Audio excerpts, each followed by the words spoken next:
So my name is Kelly Elliott. I'm Assistant Curator of Modern and Contemporary Glass here at the Corning Museum of Glass. And today is October 8th, 2014. I'm with Dann, who we had the pleasure of interviewing on September 25th, so a couple weeks ago. So we're back for round two to get some more information and ask some more questions. So we're happy to have you here again. Thank you. I'm looking forward to it. Great. So I know you've had a couple weeks to think about what you talked about last time. Is there anything just right off the top of your head that you can remember that maybe you wanted to talk about that you didn't get a chance to? Or Well, there are a number of subjects related to Pyrex wire that stem from the idea generation that I think I talked about last time a little bit, but I'll just reiterate that just as preamble. Back in the 60s and 70s, the consumer division was growing by leaps and bounds, primarily because of Corning ware and then Corel. And there was an objective that the division had imposed on product development to attempt to contribute 13% of new product sales every year. Now 13% is close to 15%, which means that you doubled your business in 5 years. okay. So kind of a formidable objective. But actually with Corning ware, we had been achieving that very easily. But you know, once Corning ware became mature, it meant a lot of new things had to be developed. And What types so, of things? I'm sorry? What types of things? Well, Can you new talk about products. that? Okay. New product ideas. When we had these ideation sessions that came out of an education, actually, of some of my people, because we took the lead in generating ideas in our design staff. It was necessary to create a lot of ideas, good ideas, some kind of system whereby we could select the best and pursue the best. And so we had some people trained at the University of Buffalo in their creative problem-solving process. And they would hold group ideation sessions with people, multi-disciplines within the divisions. We bring in some outsiders every now and then because we might do an idea session on a new development in R&D, for example. And so the R&D guys would come down and tell us about what they're doing, and we'd ideate on the options that might be available to exploit this new technology. And so this process kind of identified some crazy things and some rather sound things. One that I put on the sort of crazy side was in one of the sessions we were talking about the fact that baking bread in the home was becoming more popular. There had been an electric product, an electric bread maker that was selling like hotcakes. And we had developed a few electric appliance products at that time, and the major appliance business was just getting started. And so the idea was developed to bake bread in glass tubes. And the original hitchhiking on that idea was that we'd have big glass tubes that commercial bakers could put the dough in, let it rise, and then bake, and then push the dough out and slice up unique loaves of bread that were round. Okay. And, you know, when you consider that bologna and salami and cheeses and processed meats all came in round true. wrapper, Huh. It made sense. Mm-hmm. So the first thing that we tried to do was to put an electrically conductive coating on the tubes. We got some glass from Parkersburg, and let's see, I think we got that glass from right here locally on Tioga. And so the lab put an EC coating on it, and we tried it, and it didn't work. It really wasn't successful. How does the EC coating work? Is it just like a paint, like a metallic Yeah, paint? it's a coating that conducts electricity across the glass and heats up the Okay. glass. So you would have electrodes on it and that type Yeah, of thing. right. Okay. And you plug it into a Okay. socket. Well, that didn't work, but one of the women in the test kitchen said, I'm going to try this in the oven. And so she made up some bread dough, put it in the oven, and baked beautifully. Huh. So we began to talk to the marketing people, the Pyrex marketing manager, about this. And at first he wasn't really with it. But the test kitchen people were really all for it. They thought that it was just a great result that was coming from this glass tubing.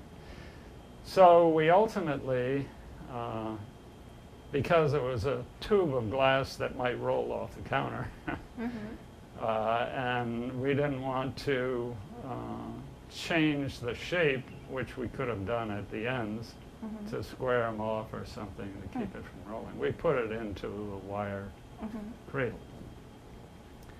And it was introduced. It was introduced as the bake-around during the Christmas gift season that year. Do you remember what year? No, I don't. It was the early 80s. The 80s? Okay. With a statement that Mom needs it. That was the byline. Needs, Mom needs it. K-N-E-A-D. Had a beautiful package and the whole story on the package. And believe it or not, it was the biggest dollar producer in the whole Pyrex line that year. Wow.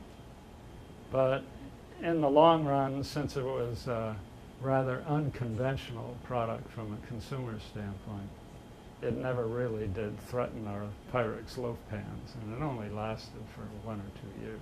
The glass in the bake-around, is it borosilicate tubing or Yes, is it borosilicate it's tubing. borosilicate? Mhm. Okay. Mm-hmm. Do you remember when Pyrex changed from the borosilicate for most of their bakeware to the tempered soda lime glass? Oh, okay. Well, that's interesting because the soda lime is always cheaper. Mm-hmm. Okay. The processing of borosilicate, the melting of it, and all of that is more expensive. However, with our quality requirements, we never could make the big oblong baking dishes, 13 by 9 by 2s, and the smaller one, so that they would pass the thermal test. Okay. All the covers were tempered lime, Mm-hmm. and many of the casseroles were tempered lime, but and the mixing bowls were tempered lime. Now World Kitchens is making the entire line. So tempered at lime. some point there was both, so you had the borosilicate and the tempered? Yeah, that's right. Okay. That's right. Originally, back in 1915, they were all Nonex or Pyrex, as they called it. Yeah. Was that expensive to have two furnaces with two different types of glass versus just using one type of glass? Was that kind of cost prohibitive for Corning to do No, that? because we were making a lot of items in the borosilicate anyway. Okay. There are items that were being made and blown and pressed for laboratory work, for example, and other businesses, industrial businesses. So 7740 was always a melt Okay. somewhere. Okay. Is it something you can tell the difference visually between those two types of glass? Actually, the tempered line is a little bluer glass. Okay. You can alter the color of it. In Mhm. fact, at one time we actually had a straw color in all of the Pyrex line. Okay. Today, when you walk into the company store, it's all blue. Okay. And that's a cheaper Mhm. glass melt because they're not purifying, they're not taking the cobalt out. Okay. And so it's a cheaper melt, Interesting. but it's all tempered line. Okay. Great. Kind of along the same lines, you in the material you left for us last time, you mentioned striked opal ware. And I was wondering if you could explain what you meant by striked. Oh, the strike-in opal? Uh-huh. Oh. Strike and opal. Well, Exactly. the opal would opalize naturally, so they called it strike-in opal. Oh, okay. You didn't have to process it like you process a heat process Corningware to Mhm. change it from a glassy state and a transparent amber-like Mhm. color to white. You didn't have to do that with opal. So the opal, it was always that kind of creamy white color, or Right, was it right. something that happened when you reintroduced it to heat? No, No. Okay. no, not necessarily. Okay. It turned that opal color naturally, if Okay. you will. Okay. I don't know the Chemistry. compositional Okay. aspects of it, but Okay. the color of the glass really never changed, Mhm. and we never spent very much time Mhm. refining that like we might with clear glass. Okay. And one other thing, kind of similar, you talked about Centura ware and the opal ware, and that it was a little bit different with the compositions, that one was more for heat sensitivity and one was more for strength. Is that correct? Oh, well, yeah. Corningware was the original pyroceram composition that we used. Mhm. And I think it was very similar to what was used in nose cones for Mhm. rockets and things like that. When I came to Corning, the objective was to get into the dinnerware business. Mhm. Dinnerware business really didn't need the ability to go from freezer to stovetop like Corningware. Okay. Consumers saw more benefit in dinnerware if it was strong and didn't break when Mhm. they dropped it Right. or wouldn't chip. And so that's what Jack McDowell was working on when I arrived, and he had developed this composition that was mechanically strong Okay. versus Corningware that was thermally strong. Okay. Okay? Great. Okay. Sorry, I kind of derailed you. You were talking about the bake around. Yeah. So, Yeah. so it lasted only for a couple years. Was it because of just the consumer demand, or were there? Well, products have their own life, Mhm. you know, and if they don't sell continually well, Mhm. they just get ignored by the people in the stores Mhm. who are trying to keep their sales per square foot Mhm. up at a certain level. Okay. You know, they have a certain footage of a display, Right. and they want to have products that really move. And so it suffered from that kind of Mhm. attrition. You were around at Corning kind of right when the big box stores like Kmart and Walmart came Uh-huh. onto the scene. How did that, like what types of differences were there between the department stores and those types of stores that affected design or, That's a Production. complex question. yeah, sorry. That's all right. It just seemed like it had a big impact on Um, production.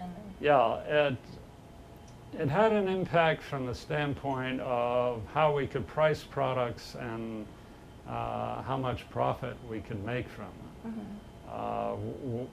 First was fair trade. We lost fair trade. Fair trade in some circles was called price fixing. Okay? But we would kind of dictate the price that hardware stores, mass merchants would sell the product. But they would make a good profit on it, and so would we. So, you know, they weren't complaining. However, that went because of congressional interference. Okay. Then on top of that rolled in the big box stores. We lost a lot of distribution in hardware stores and small mom and pop stores because of that. We also ran into customers who ordered in big quantities and wanted to dictate the price that we would sell them the product for. Okay.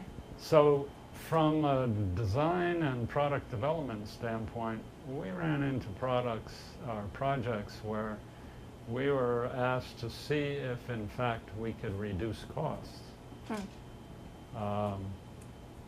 One project that I talked about last time was a Pyrex redesign, and part of that was that they wanted, the marketing manager wanted better profits if we could find a way to do that.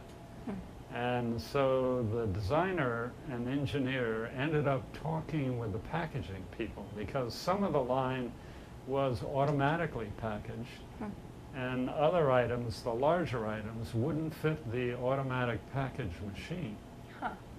And part of that project, let's say if you take a 13 by 9 by 2 baking dish, it's got to have a certain volume to contain, you know, what's dumped into it. Right. And all the recipes have volumes so that it just fits in the dish. But it doesn't necessarily have to be 13 by 9 by 2, as long as it'll contain a sufficient amount. Like prepackaged So foods. what the designer did very cleverly was he adjusted the proportions so that when the ingredients were put into the pan worked, but the pan also went through the automatic packaging.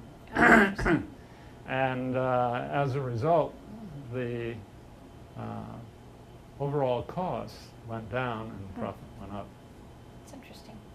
So every once in a while you run into programs like that, but I would say my experience was that we were more concerned with meeting what consumers were asking for, and more so than trying to get the lowest possible cost. Right. In fact, you know, a lot of things, if you're going to do them differently than the way they're being done now, initially they're going to cost more because the factory isn't used to doing them that way. Another example, getting back to the ideation that gets to this point, is that the Pyrex Opal bowls had always been spray decorated or spray and screen decorated. And this was a good strategy for selling mixing bowls, and it had been, you know, since 1940. And in one of the idea sessions, we brought up the subject of what can we do with clear glass to make them colorful without having to color the glass itself. So the conclusion on that was that we'd spray it with 2 coats of paint. The first coat shows through the glass, and the second coat on top of that you see from the outside is another shade. Oh, interesting. And very simple idea, but no one had thought of it to that point. And it turned out to be a very successful product. And it went into the department store business because it was more sophisticated and high-end. Hmm. And we introduced that in 3-piece sets with 6 colors, 2 for each one of the bowls, and it was one set was in cool colors and the other in warm colors. Nice. And it was a beautiful look. Nice. Very cool. Can you talk a little bit about the introduction of microwaves into kitchens and how that affected design in the 80s? Okay. Microwave energy interacts with food in an unusual way, very different from ovens, where the ovens kind of absorb the heat through the glass. And in the case of microwave, it's best to have the glass completely transparent to the microwave. Okay. So all of the microwaves interact with the ingredients of the food. So the color actually affects microwaves from getting to the food? Like colored glass would affect it? Some of the glasses didn't work, Okay. and others worked better than others. Corningware worked beautiful Okay. because radomes, they got a lot of their signals by microwave right through the glass. Okay. So Corningware was beautiful. Pyrex worked well. It absorbed a little, and if it absorbs a little, it gets hot. The original Centura glass didn't work at all. Oh, really? Okay. In 2 minutes of heating up a cup of coffee or tea, you could just about hold on to that handle without getting burned. Oh, wow. If you put it in there for 2 minutes, 14 seconds, it was too hot to touch. And that was one of the reasons why Centura was discontinued. Oh, interesting. Because we're using it for commercial dinnerware also. And the commercial industry was quickly going to heating and microwave as well. So the result of that was that a totally new glass was developed for the commercial line, and Corel had come in and was so successful on the low end that, and we had introduced more sophisticated decorations for department stores, where Centura had sort of found a niche in department stores when Corel came along, because there was no room for it in mass merchants anymore, and the price had gone up as well. And all of our decorations were oriented toward china and glass departments by that time, or high-end casual dinnerware. And it was a combination of poor life in the microwave oven as well as higher costs that were developing on the line that they finally canceled that product and got out of Centura altogether. But I know people who are still using it today and they swear by it. You know, they just haven't lost any piece of it at all. Nice. Because of the strength. Yeah. Strength of the glass. That's great. And I know that like after a while they started marking on the bottom of Pyrex that things were microwave safe, Right. in addition to oven safe and all of that. Right, So right. were you involved in changing those Those marks? We did all of that work, yeah, with the factory. We did all the artwork changes. We actually did the design of the trademarks Okay. and the changes to the trademarks themselves. Cool. It's interesting. With microwaveware, like one thing that I noticed is like a lot of the single serve things, so you're probably looking at the way culture was interacting with food, that maybe more people were working and didn't have as much time to make food. Were you looking at all of those different types of things? Yes, we were. I think that probably the biggest trend was in more casual eating, and more immediate kinds of cooking and eating, or heating or reheating and eating, or pre-preparing and putting things in smaller containers, covering them, storing them, taking out and heating and serving, things like that. I think the first really successful product that we had as a small dish, as a product entity, which was spurred really mostly by microwave, was the Corningware Grab-It. That was an extremely successful product. Can you talk about that a little bit? Like Yeah. The Grab-It, we had a consultant, a gal by the name of Sarah Little, who was kind of a vivacious sort of a gal who came out of one of the big shelter magazines in New York City.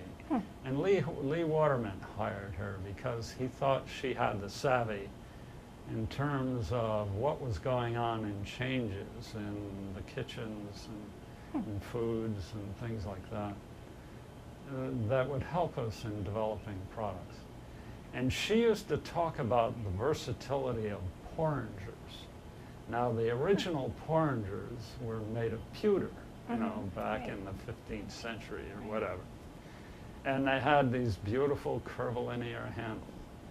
But she used that as an example of what had been successful historically that we might update in this very versatile material, Corningware. And so out of that was developed an 18-ounce bowl because we found that people wanted a bigger capacity than the bowls that they were getting in the typical china and stoneware lines that they're buying for everyday use. So it turned out to be about 18 ounces. It had a nice round handle on it. And the marketing people came up with the Grab-It. Nice. And the original product was introduced with even an accessory where you could screw this to the wall and hang these things right on the wall. So you could just grab them and use them rather than go into the cupboard. It never was very successful being stored that way because, you know, if you put it out in the open, it's only going to get dusty and dirty, and consumers don't want to clean something before they use it. So they stayed in the cupboard. But they're very, very versatile, and they had a glass cover and a plastic storage cover. Because in those days, the plastic industry hadn't developed a plastic that would live in microwave. All the plastics were melting or were giving off atrocious odors or were giving off chemicals that were not good with food. And so the plastic cover was strictly a storage thing. And as a three-piece item package, it really sold very well. And as a result of that, we took that intelligence and applied it to Pyrex-ware because you then can make a lower price product for an incremental market or for lower price market. And so we developed a lot of handle bowls and oval plates and mugs and sold them as sets for casual eating with covers. But I think the result of that, you see, of that whole trend, you see when you walk into the company store today.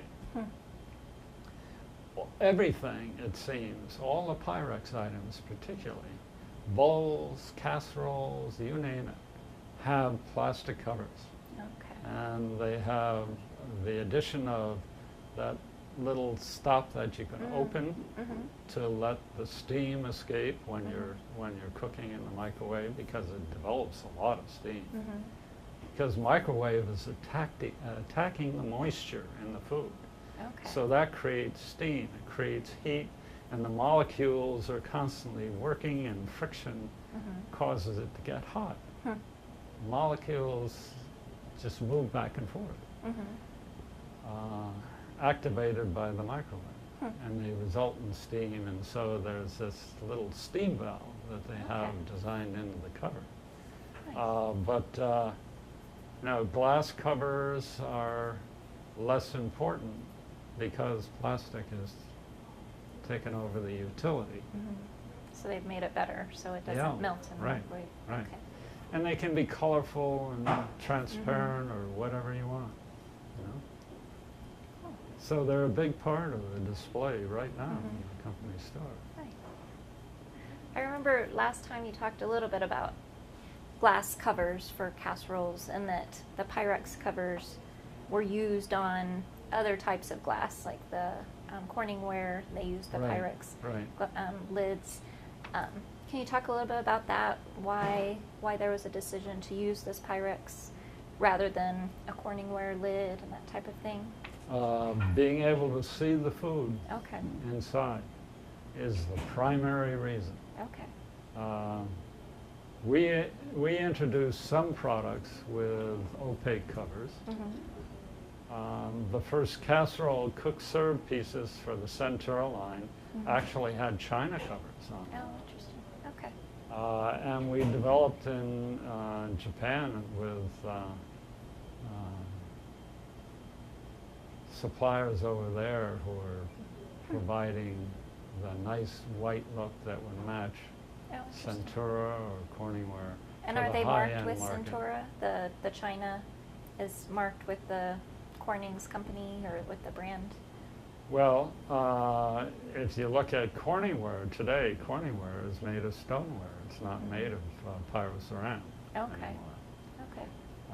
And I guess World Kitchens made the decision that it's primarily ovenware, so why have this XL material that originally, we showed when we introduced a piece of Corningware sticking out of a cake of ice with a torch flame up against it to get the story across that this was fire and ice. This is extremes of temperature. But in those days, that was a great strategy to introduce the line because it was so novel. Right. And also, the product functioned that way. You could put it in a deep freezer and take it out and put it right on the range if you wanted. But over the years, consumers used it more as ovenware. And so when World Kitchens came along, I guess they decided they didn't need the XL, very expensive pyroceramic material, so they converted the line and had it made in China. Okay. I guess it's China, Taiwan, somewhere over there. Sure. But they still make the covers out of Pyrex. Huh. Interesting. And that's mostly just so you can see the food. And That's right. That's what consumers want. Okay. Interesting. Very cool. And you had mentioned something that like using the Pyrex lids actually helped the Pyrex brand stay in business longer than it would have otherwise, because it wasn't as profitable with some of the other lines that they were producing, maybe because Corel was popular and kind of taking over the consumer products. Do I remember that right? Maybe not. No. No? Okay. No. Okay. Scratch that then. Okay. Scratch that. One question I had, you mentioned last time, kind of right when we were getting ready to end, visions and some of the uses for visions glass, the kind of the brown colored glass. I was wondering if you could talk a little bit about the difference, if you know, between like Pyrex Fireside glass, which looks very similar, and then Visions glass, which is safe to use on stovetops, whereas the Fireside probably isn't. It's just oven safe. Can you talk a little bit about the similarities or the differences of those? Okay. Well, Visions was a glass ceramic. It was Okay. a clear glass ceramic. But it didn't really process out clear. It processed out in sort of this brownish color. Okay. So we worked with the composition people to get the brown color so that it would be the best, because the original Visions was sort of a purplish brown, and it wasn't really very inviting. Then we had to match that color for the lids, the Pyrex okay. lids. Okay. Once we had the brown color, I indicated, I think the last time, that one of the uses that we put it to was plant helpers. Yeah, yeah. But prior to that, we had actually come out with that brown Pyrex line. I'm 80 years old and my memory doesn't I think it was called always serve me. Fireside. Fireside, Yeah. Fireside, right. They had some really pretty little mounters for it, very Right. homey looking. Right, right. And so we had taken that glass and used that in the vessels as well as the covers. Okay. Just covers on Visions, but we made the casseroles and the covers out of the brown glass Okay. for Fireside. So Fireside came after Visions. Visions was first, and then the Fireside Yeah, it came. did. It Okay. did. Okay. We didn't have the brown glass until it was necessary to make covers Okay. that would work with Visions. Interesting. And it, with the Visions, is the reason why not making the Visions like the pyroceram lids, and you're using this Pyrex glass, was it more cost effective to use? Yes, it The- was much okay. more cost Okay. effective. Okay. Because you didn't need to have the same type of glass because it Right. wasn't touching Right. the elements. Uh-huh. Okay. Uh-huh. All right. Very cool. It's interesting. I can see how some people might get confused between the two also, and maybe use the Fireside on the stovetop. And did you ever run it, like with your design process, did you ever run across kind of mistakes that had gone out to the public, things that weren't working well, or dissatisfaction with customers? Did they write in and it came back to the design department to figure it out, how to make it better? Yeah, we always got feedback Mhm. like that. And it was really sort of a formal system through the test kitchen to do Okay. that. Okay. It was part of their responsibility. Yeah, the redesign of Corningware and Pyrexware that I got involved with when I went from being just the tableware design guy to designing everything, or overseeing the design of everything. And the redesign of Pyrex and the A-line redesign for Corningware, which in the case of Corningware, I think I explained last time, that we wanted to make broader bases, more steep sides, so that they can be ground and polished, and they'd work better on the stovetops that we were Right, selling.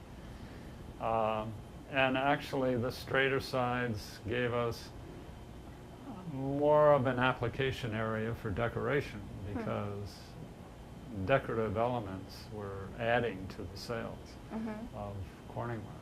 Okay. And the Corel coordinates also made it just a better presentation, a better look. So, you know, consumers had been asking for bigger knobs on covers and handles, particularly on the bigger vessels, that they felt more secure with.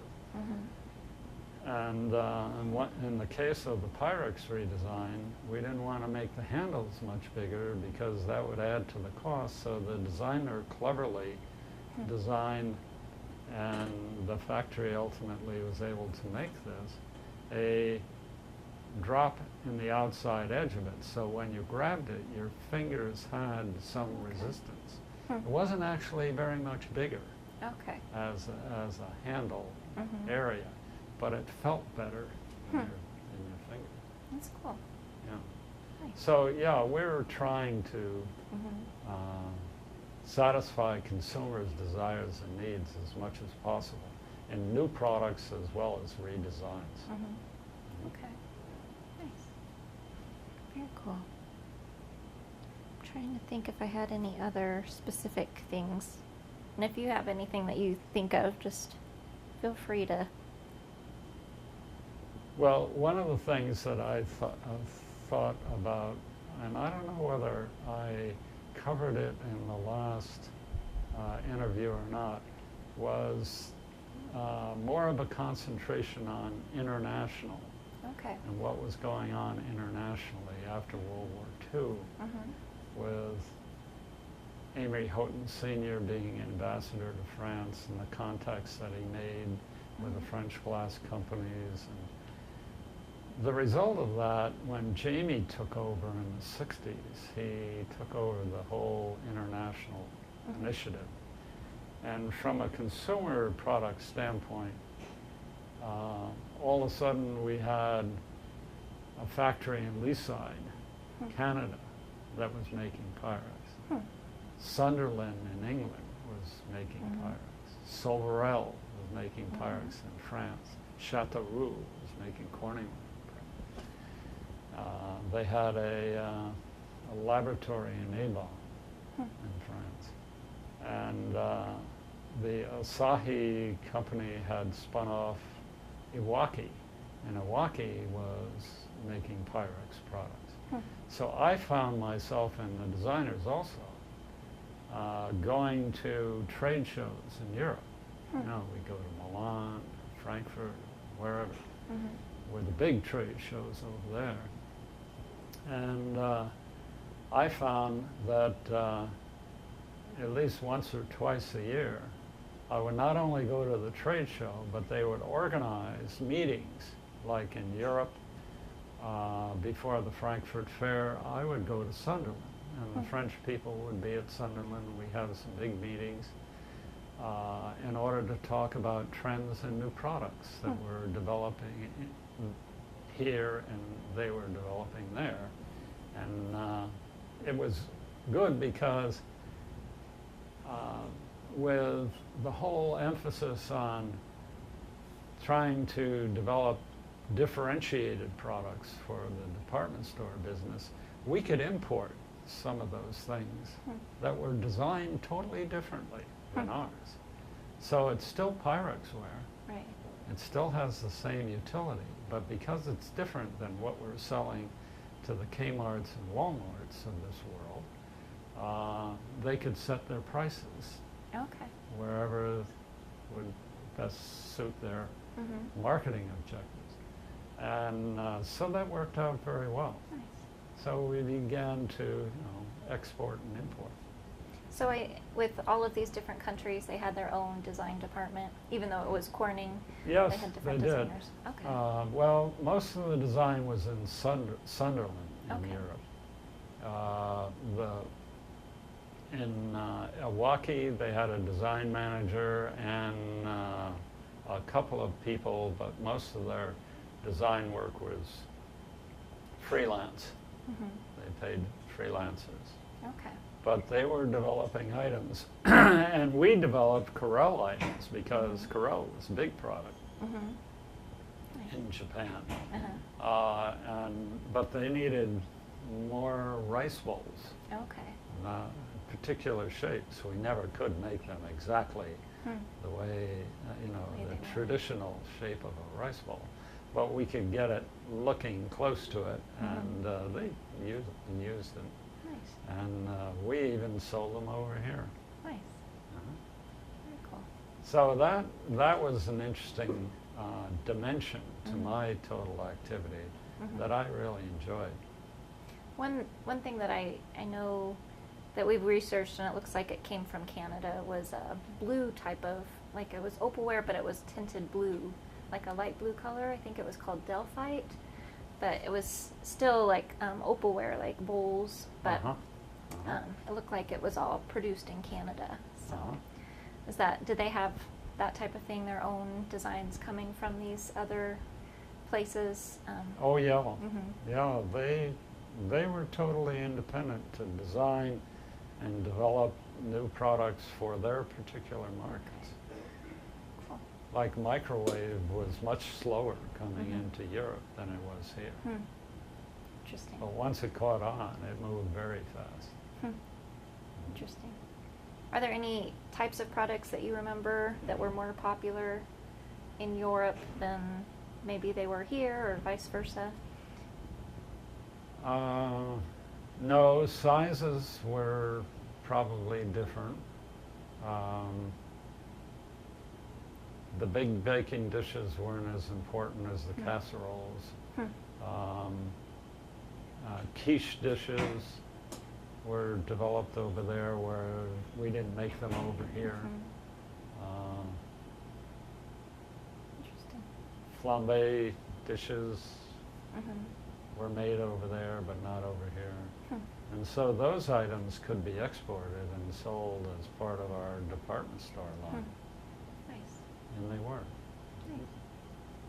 You mentioned a little bit introducing some different decorative Pyrex as well, like scalloped surfaces Yeah, or right. with ridges. Can you talk a Uh-huh. little bit about the decorated lines that came out? I guess it was the 80s, 70s, and 80s that those came out? Yeah. We actually had two lines that were developed. The first one was a line of gift casseroles. We had, Mhm. I think, 2 or 3 sizes, and they were sold primarily in the gift business. And this was the colorless glass, right? Yeah, set. yeah.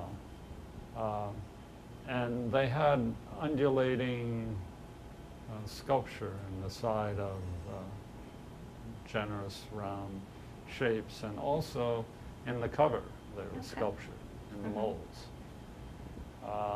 And it was a nice line that sold quite well. Was that part of the mold, or was it something that was cut into the It glass? was cut into the molds. Okay, in the molds. Yeah, Okay. right.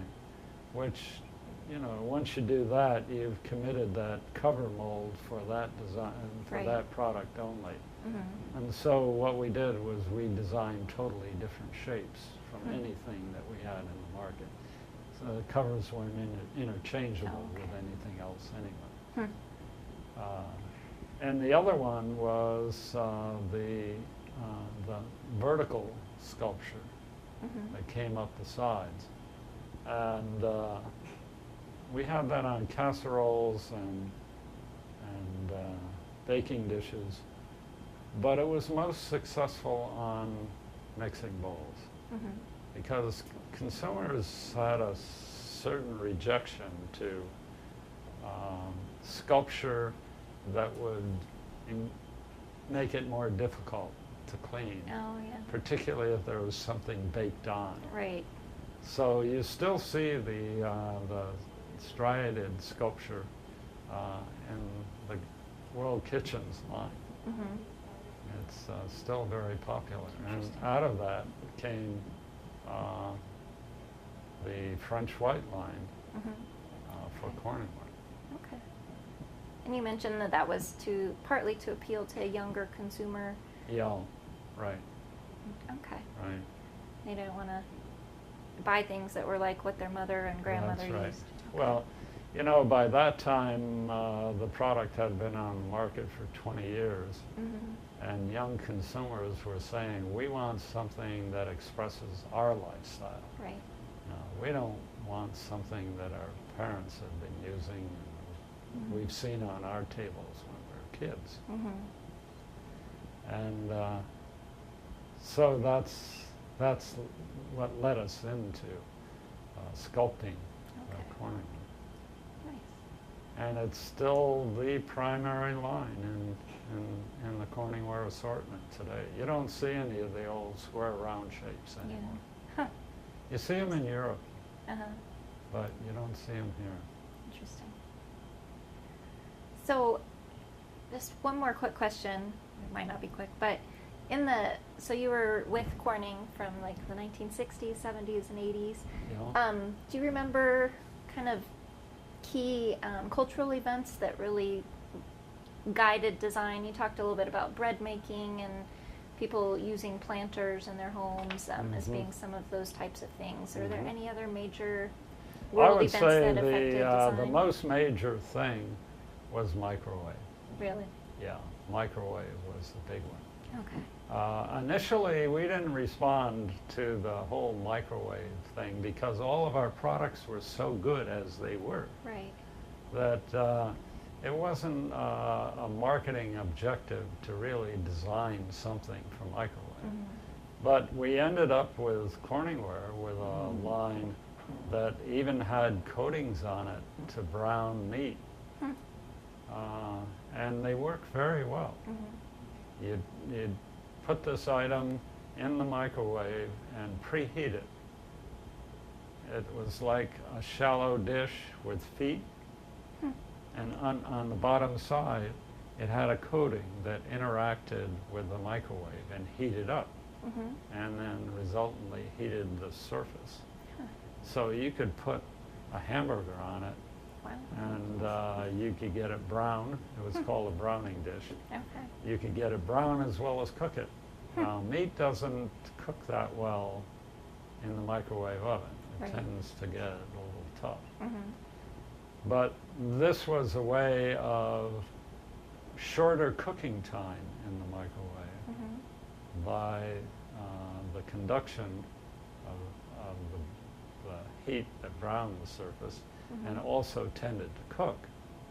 And the microwave, which cooked, but if you didn't leave it in too long, it came out tasting just like a hamburger, you know? Mhm. So we had items like that were a specific part of the microwave. We also developed baking dishes that were like tubes, Huh. like a tube cake can, an angel food can. Oh, yeah. Okay, but it didn't have all the flutes. Right, in it. right. Uh, Kind of a mold, like a jelly mold, yeah, but yeah, something you could bake precisely.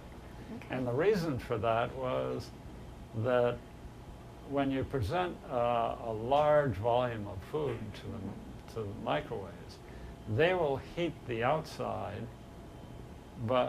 and the outside edges will get cooked faster than the center, even though the microwave is bombarding from all over. You will always find that the center is less cooked than the outside. And so we just eliminated having to cook that center portion by having the tube dishes. And consumers understood that, and they bought them and used them. The marketing looked really nice for those also, like using it maybe not for cooking, but for making molds out of Jello and that right, type of thing. right, So very uh-huh. versatile. Yeah. So nice. So was the glass used for those? Was that a tempered soda lime? Do you know, or was that the borosilicate yeah, also? that was a Pyrex tempered Okay. lime. Okay, great. Very interesting. I'm trying to think. I think we've covered everything that was on your list. I know you brought some materials. Was there anything else that you wanted to talk about today? There are a couple of other blownware items that were really good sellers that I suppose I could talk about. Yeah. You know, blowing Pyrex in Muskogee offered us the opportunity to do a lot of things quickly. The molds didn't cost as much as a 16-position press, and so we could get in and out of things at far less expense.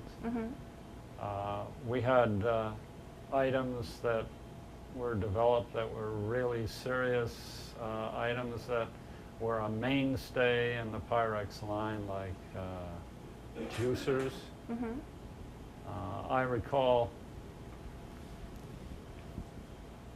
there was a new product that came on the market. It was concentrated frozen juice. They had been selling 1-quart sizes that were like about so. But they came out with a 1.5 quart that was bigger around and higher. And we didn't have anything to satisfy that. And families were buying these, you know, because they were serving more kids and whatnot. And so we didn't have a product that would hold the capacity of that would juice. hold that.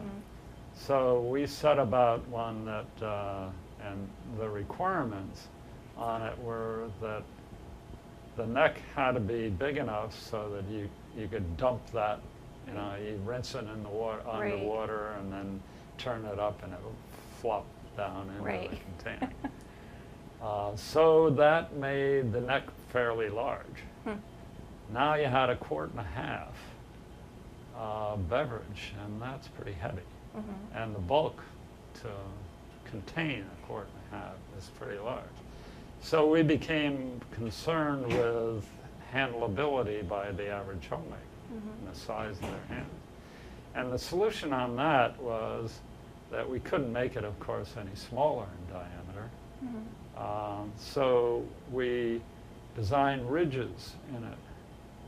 And when you grabbed that, you had a certain sense of security. That was our solution. And the test kitchen did a study, as I recall, of refrigerator doors. New refrigerators, larger refrigerators were coming out. And so we took that information and sized this item. And another marketing requirement, as I recall, for this was that juicers were sort of a ubiquitous product. They all looked the same. They wanted something that would stand up. And so Cindy Giroux, who was one of my ace decoration designers, designed the orange and lemon slices that was screened on along with measure marks, for 1.5 quart. And that really provided considerable appeal at point of sale. Nice. So it was a very successful item, and we put different decorations on it over the years as well. Aren't there like matching glasses with that? Some of the, just like drinking glasses, do they come with? Yeah, well, the department store line used that. This is the Corning Designs effort that Corning got involved with in the 80s, that was orienting products mostly to specialty kitchen stores and department stores, high-end stores. And it was called Crown Corning for a while. And that name came from the Australian manufacturer Crown, who made a line of tumblers. Tumblers and stemware and whatnot. And we imported those and sold those through Crown Corning, which became Corning Designs. And in the case of the juicer, some of their large juice glasses were packaged with those. We had another server that also sold very well. It was again blown in Muskogee. It was kind of a tall, bulbous shape with a decanter top and a pulled lip. But the thing that set this off was that we used the same process that made the handles on the old Pyrex flameware from the 40s, when they developed that because you couldn't get metal for cook pots. But that process of making that glass handle, we used to make a beautiful curvilinear handle that was actually adhered with special epoxy, glass to glass. And when that development was successful, we sold that for many years. Oh, nice. It was a very popular item. Nice. So it's a molded handle that you just glue onto the glass. Right. Nice. Basically. That's it. And the glass that's blown, was that also the tempered soda lime, or was that a different type of glass, the blown glass in Muskogee? Was that That was borosilicate or that was tempered? borosilicate. Okay. Yeah, that was Cool. borosilicate. Does So it we blow didn't have to better than the tempered soda lime? The blown glass, is it just a different? Does it have to? Sorry. Is there a certain reason why it was borosilicate versus the soda lime? Was it? Well, a lot of items of laboratory ware were Okay. blown. Okay. And laboratory ware was always Always borosilicate. the borosilicate. Okay. And so Muskogee was making some of these items. Okay. And I don't believe they ever used the tank and went back and forth between tempered line and 77 Boral. They might have, but my experience was that we were using the same glass that they're making all of those Bonomatic coffee server carafes out of, Mr. Coffee carafes and whatnot. They just made a ton of those Okay. things. And that all had to be the borosilicate to take the heat, Okay. temperature of those warming elements. Was there much exchange between the people designing laboratory ware and the people designing the consumer products? Was there? Labware was in another division. Oh, okay. And actually, no, No. there was no interchange there at all. Their customer was a totally different customer, you know, than ours. Yeah. And I don't know is the product line really changed that much. If it changed because there was a particular need that was more scientific than it was kitchen oriented. Right. And so, you know, they developed them directly with their customers. Okay. Great. But they may have been made in the same factory that we used the machinery to make our juicers and other Right. things. Interesting. Great. Well, I don't think I have any more, but if you have any final. Yeah, I'd comments just or- like to conclude by saying that when I joined the division was 26% of the sales of the entire corporation. And by 1915, that was a 14-year span, our sales in the division were greater than or equal to, I guess, or very close to the sales of the corporation in 1961. So we had increased our sales by almost 4 times Wow.